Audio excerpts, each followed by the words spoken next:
India गठबंधन के बारे में बार बार बोल रहे हैं, लेकिन राहुल गांधी तो कह रहे हैं मैंने खुद गीता पढ़ी है, उपनिषद पढ़ा है और कई अन्य हिंदू ग्रंथ किताबें मैंने पढ़ी हुई हैं। उन्होंने खुद बोला ये विदेश में, यूरोप में। राहुल को सुनिए जी, राहुल को भारतीय संस्कृति का ABCD भी नहीं आता, कुछ नहीं आता। वो क्या पढ़ेंगे? उपनिषद जानते तक नहीं, भारतीय संस्कृति जानते तक नहीं। उनको भारतीय संस्कृति का क्या ज्ञान? एक सवाल जो कि उनको भारत से क्या लेना देना? आप कह रहे हैं कि राहुल को भारत से क्या लेना देना, और लेकिन संत होने के नाते मैं आपसे जानना चाहता हूं कि रामचरितमानस को दलित विरोधी बताया गया, रामचरितमानस को की प्रतियां जलाई गई। मैं फिर मैं कहने जा रहा हूं जी, मैं फिर कह रहा हूं, रामचरितमानस का इतना बड़ा अपमान हुआ। क्या राहुल गांधी ने एक वाक्य बोला? स्वयं राहुल गांधी कहलाते हैं जी। गांधी जी ने रामचरितमानस से कितनी बड़ी प्रेरणा ली थी। रघुपति राघव, राजा राम, पतित पावन सीताराम, ये पांच कीर्तन की पांचों ध्वनियां महात्मा गांधी ने रामचरितमानस से ली थी। जी, ये जैसे थोड़ी देर के लिए रघुपति, यही मह रघुपति नाम उदारा, राघव उर्धरि राघव चरण युग, राजा राम अवधर जानकी रानी, पतित पावन जास पतित पावन बड़बाना, सीताराम चरणरत मोरे। राहुल गांधी के पूर्वज गांधी जी ने रामचरितमानस से 5 मंत्र लिए और इन्हीं रामचरितमानस का अपमान राहुल गांधी सहन कैसे कर पाए? जी, लेकिन राहुल की जी जगत गुरु जी, एक भी प्रतिक्रिया दी क्या उन्होंने? क्या रामचरितमानस का अपमान महात्मा गांधी का अपमान नहीं हुआ?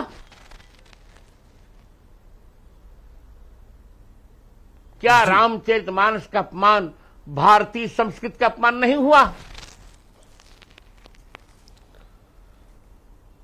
जी, लेकिन मैं बहुत स्पष्ट कह रहा हूं जी। एक क्षण में बोल लूं जी। रामचरितमानस का एक अक्षर भी न तो दलित विरोधी है, न तो असवर्ण विरोधी है।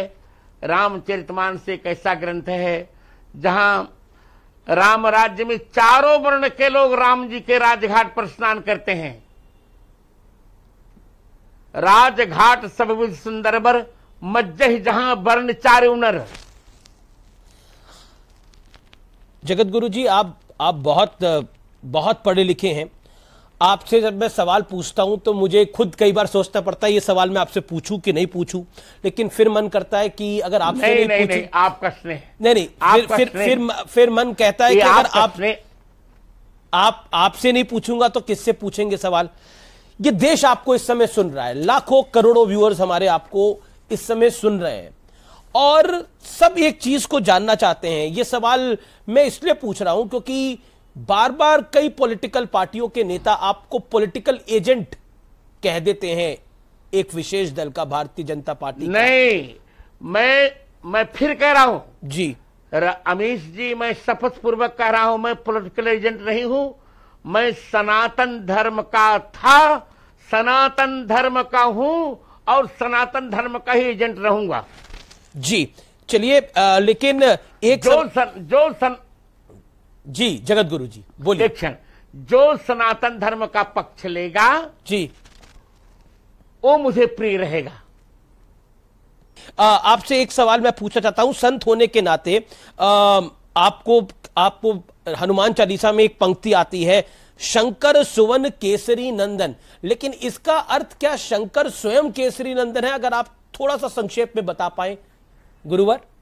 हाँ, मैं बताना चाहूंगा। शंकर सुवन का अर्थ होता है बेटा जी, तो हनुमान जी शंकर जी के बेटे नहीं हैं, बल्कि राम जी की सेवा के लिए हनुमान जी शंकर जी स्वयं हनुमान जी बन गए थे। इसलिए पुरानी प्रति का पाठ यही है, शंकर स्वयं केसरी नंदन, शंकर सुवन नहीं।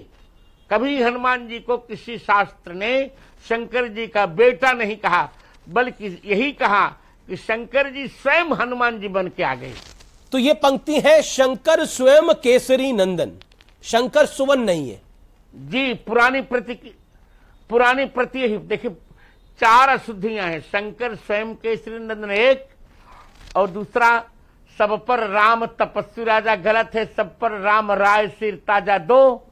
तीसरा राम रसायन तुम्हारे पास सादर सदा रहो नहीं सादर हो रघुपति के दासा 3।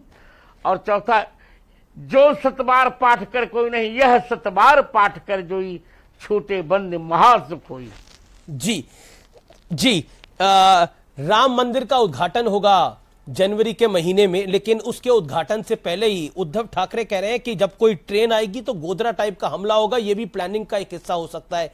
ये सब विचार जब आप सुनते हैं तो आपके मन में क्या आता है, आपके मस्तिष्क में क्या आता है गुरुजी? मेरे मन में यही आता है जी कि अच्छे कार्य में पापी लोग बिघड़ डालते हैं और पापियों को दंड देना हमारा धर्म हो जाता है। तो पापियों का वो दंड देना हम तो उद्धव ठाकरे से जी गुरुजी धर्म हो जाता है। हम तो उद्धव ठाकरे से इतना ही कहेंगे कि दम है कितना दमन में तेरे, देख लिया आप देखेंगे। हम तैयार हैं प्रत्येक परिस्थिति का सामना करने के लिए। अब सनातन धर्मी तैयार है, भूल कर भी किसी को छेड़ेंगे हम, और अमीश जी छेड़ने पर किसी को न छोड़ेंगे हम। लेकिन फिर बोलेंगे, अगर आप अब जैसे ये बयान आपका अब सब लोग सुन रहे होंगे, वो बोलेंगे देखिए एक जगत गुरु रामभद्राचार्य जी देखिए किस तरह से धमका रहे हैं, अगर हमको कोई छेड़ेगा तो हम छोड़ेंगे नहीं। तो धमका नहीं रहा हूं जी, धमका नहीं, सुनिए जी, धमका नहीं रहा हूं। क्षमा सुनिए, क्षमा तब तक करनी चाहिए जब तक क्षमा को सद्गुण माना जाए। जहां क्षमा को कायरता माना जाता हो वहां क्षमा कभी नहीं करनी चाहिए। इसलिए वाल्मीकि रामायण में भगवान राम ने कहा जी, क्षमया ही समायुक्तम मामयम मकरालय असमर्थम विजानीते धिक क्षमामि दृश्य जने। क्षमा से युक्त देखकर समुद्र ने मुझे कायर मान लिया।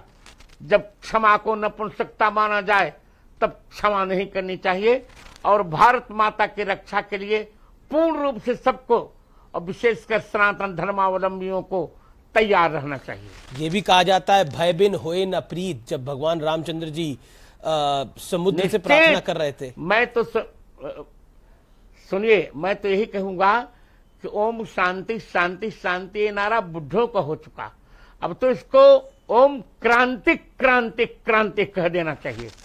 चलिए गुरुजी, आपने हमें इतना समय दिया, हमसे संवाद किया, और इस संवाद में आपने एक एक सवाल का अपने अनुसार जवाब दिया। इसके लिए आपका बहुत बहुत शुक्रिया। एक बार फिर आपको प्रणाम, धन्यवाद आपका हमारे साथ जुड़ने के लिए। आशीर्वाद। जी जी जी, आपको एक बार फिर प्रणाम, नमस्कार, आशीर्वाद, धन्यवाद गुरुजी।